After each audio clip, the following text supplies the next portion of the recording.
अस्सलामुअलैकुम। उम्मीद करता हूँ आप लोग जो है वो खैरियत से होंगे। आज जो है हमने एमडी कैट और ई कैट के लिए पढ़ने हैं कंडीशनल सेंटेंसेस। देखो ये एक इम्पॉर्टेंट टॉपिक है और इससे चीज़ें आ रही होती हैं तो आपने इसको अच्छी तरीके से समझना है। सही है, तो चलो शुरू करते हैं। कंडीशनल सेंटेंसेस आखिर यूज़ क्यों होते हैं हमारे पास इंग्लिश में? देखो कंडीशनल सेंटेंसेस हमारे पास जो यूज़ होते हैं वो किसी कंडीशन को बताने के लिए यूज़ होते हैं। जैसे अक्सर आप इस तरह से कहते हो ना कि यार अगर ये काम होगा तो मैं काम नहीं करूंगा, अगर ये काम नहीं होगा तो मैं करूंगा। फॉर एग्जाम्पल, आपको बाहर जाना है कुछ खरीदने के लिए, कुछ बाय करने के लिए। अब आप ये कहते हो कि अगर बारिश होगी तो मैं बाहर नहीं जाऊंगा, अगर बारिश नहीं होगी तो जाऊंगा।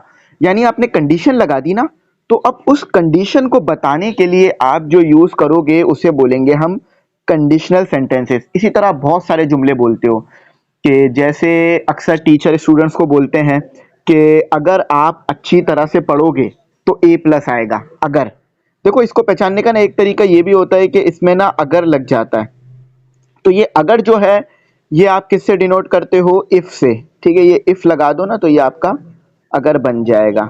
सही है, तो ये अगर आ गया। अब कंडीशनल सेंटेंसेस में इफ आ रहा होगा और इफ जुमले के ना स्टार्ट में ही आएगा। सही है, तो अभी मैं एग्जांपल भी दिखाऊंगा।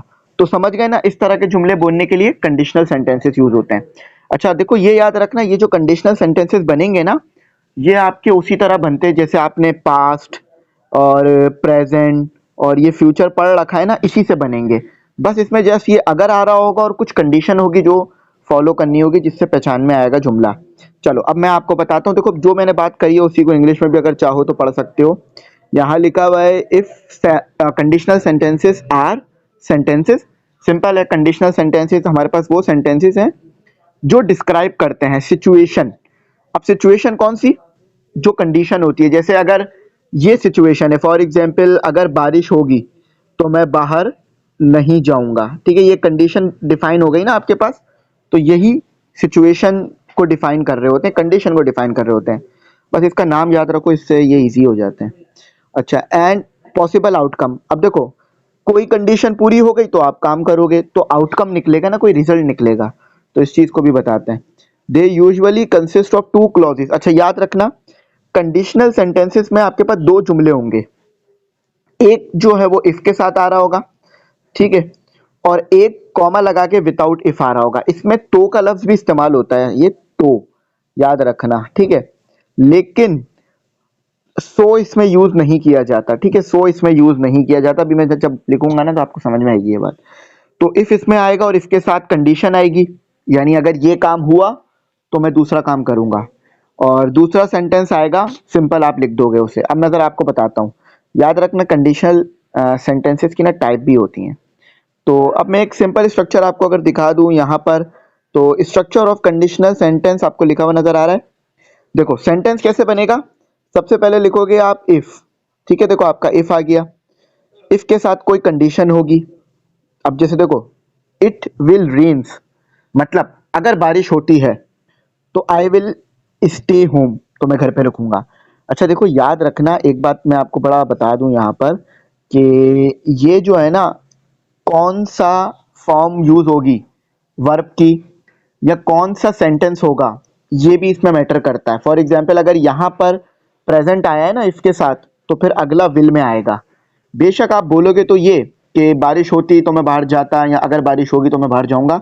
लेकिन याद रखना, अगर इफ वाला सेंटेंस आपने प्रेजेंट का बोला है तो फिर अगला सेंटेंस आपने, सॉरी इसको ठीक कर लो, अगर इफ वाला सेंटेंस आपने प्रेजेंट का बोला है तो अगला सेंटेंस आप जो है फ्यूचर का बोलोगे। और ये कॉमा जरूर लगाना, क्योंकि दो अलग अलग सेंटेंस है।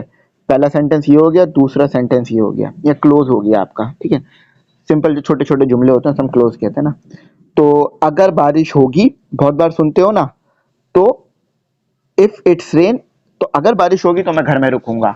और अमूमन ऐसा होता भी है ना भाई, बारिश होती है तो लोग घर में रुक जाते हैं। जैसे आप स्कूल जाते होगे, जब बचपने में बारिश हो जाती होगी तो छुट्टी हो जाती होगी, तो अगर बारिश होगी तो मैं स्कूल नहीं जाऊंगा। If it's rain I will not go to school. बात सिंपल है। चलो समझ में आ गया ना कंडीशनल सेंटेंस कैसे होता है। इफ आएगा, कॉमा आएगा, ये आएगा, याद रखना। अब ये जीरो सेंटेंस है, जीरो टाइप है। क्या जीरो टाइप है मैं बता देता हूँ, ठीक है। सबसे पहले स्ट्रक्चर देख लो, इफ आएगा, इसके साथ कंडीशन आएगी जो डिपेंड होगी, डिपेंड करेगी, और फिर रिजल्ट आएगा और फिर मेन क्लोज आएगा, ठीक है। जैसे ये आ गया, यानी इस चीज के ऊपर ये चीज डिपेंड कर रही है। अगर ये होगा तो ये काम होगा, अगर ये काम नहीं होगा तो ये काम भी नहीं होगा। बारिश नहीं होगी तो मैं घर में भी नहीं रुकूंगा, बारिश होगी तो मैं घर में रुकूंगा। तो ये डिपेंड कर रहा है ना इस चीज के ऊपर, तो इसीलिए ये कह रहे हैं इस तरह से, ठीक है। चलो अगले चलते हैं। अब देखो टाइप देख लो, आज मैं सिर्फ ये आपको फर्स्ट टाइप कराऊंगा, ये गलती से इसमें आ गया। फर्स्ट सेकंड जीरो कंडीशन या जीरो कंडीशनल, ये एल ना नीचे उतर गया तो ये करेक्शन कर लूंगा मैं। तो जीरो कंडीशनल, ठीक है, फर्स्ट कंडीशनल, सेकंड कंडीशनल। अच्छा एक चीज याद रखना, आज हम सिर्फ जीरो कंडीशनल पढ़ेंगे, सही है, पहली वाली टाइप पढ़ेंगे, फिर दूसरी वाली इंशाल्लाह अगली वीडियो में, फिर तीसरी वाली, क्योंकि दूसरी तीसरी थोड़ी मुश्किल है इसलिए। चलो समझ में आ गई ना बात, चलो आ जाओ, अब आ जाओ जीरो कंडीशनल पे पढ़ते हैं, बात करते हैं। अच्छी लग रही हो ना वीडियो, जरा फॉलो वॉलो भी कर लेना, ठीक है। चलो अगली पे आ जाते हैं। ये देखो ये है जीरो कंडीशनल। जीरो कंडीशनल में सबसे पहले स्ट्रक्चर देख लो, उसके बाद बात समझ लो। अच्छा, जीरो कंडीशनल में पहला सेंटेंस आपका प्रेजेंट के साथ है, इफ जो प्रेजेंट है, और दूसरा भी प्रेजेंट सिंपल है। जीरो कंडीशनल जब भी इसको कहते हैं क्योंकि इसमें दोनों प्रेजेंट के होते हैं, क्योंकि देखो इसमें कोई भी आपको दूसरा सेंटेंस अलग फॉर्म का नजर नहीं आ रहा, दोनों प्रेजेंट है। अब ये कब यूज होता है, जब कोई सच बताना हो, बहुत बड़ा ट्रुथ बताना हो। जैसे आप कहते हो ना कि सूरज मशरिक से उगता है और मगरिब में गुरूब होता है, तो ये ट्रुथ है ना, सच है, झूठ तो नहीं है ना। तो जब आपको कोई सच बताना हो, कोई फैक्ट बताना हो, कोई साइंटिफिक लॉ बताना हो, तो आप क्या करते हो, दोनों सेंटेंसेस प्रेजेंट के बोलते हो। इसके साथ जो सेंटेंस होगा वो भी प्रेजेंट का होगा, और इसके बाद जो होगा वो भी प्रेजेंट। याद रखना, जो कभी भी चीज नहीं बदलती हो उसमें आप जीरो सेंटेंस बोलो, जीरो कंडीशनल सेंटेंस बोलोगे। फॉर एग्जाम्पल, जैसे इधर लिखा हुआ भी है कि पानी जो है वो 100 सेल्सियस पर आके क्या हो जाता है, बॉयल। तो ये सच है ना, आपने देखा होगा, कभी भी ऐसा हुआ है कि पानी 200 सेंटीग्रेड पे जाके बॉयल हुआ हो, चाहे सर्दियां भी क्यों ना हो, 100 सेल्सियस हो जाएगा टेम्परेचर, बॉयल होना शुरू हो जाएगा।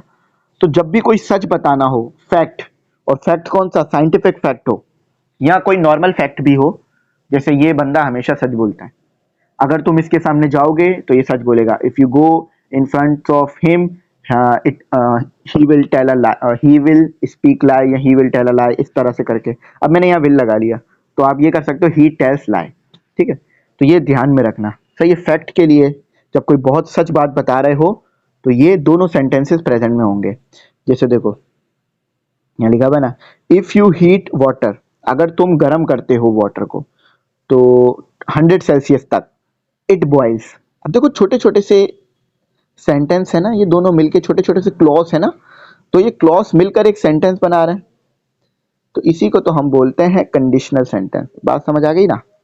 तो अब आपने क्या करना है, कमेंट सेक्शन में मुझे 2 एग्जाम्पल देनी है जीरो कंडीशनल सेंटेंस की, कमेंट सेक्शन में, ठीक है। तो इससे मुझे पता चल जाएगा आपको बात कितनी अच्छी समझ में आ रही है। तो यहाँ तक मैं उम्मीद करता हूँ बात समझ में आ गई होगी, यहीं तक रखते हैं। और इसका टेस्ट मैं ग्रुप में भेजूंगा इंशाल्लाह, जब इंग्लिश के टेस्ट का डे होगा ना हमारा, तो टाइम टेबल के हिसाब से मैं इसका टेस्ट ग्रुप में डालूंगा, आप लोग जरूर अटेम्प्ट करना। यहीं तक रखते हैं, थैंक्स फॉर वॉचिंग, अल्लाह हाफिज, कीमती दुआओं में जरूर याद रखना।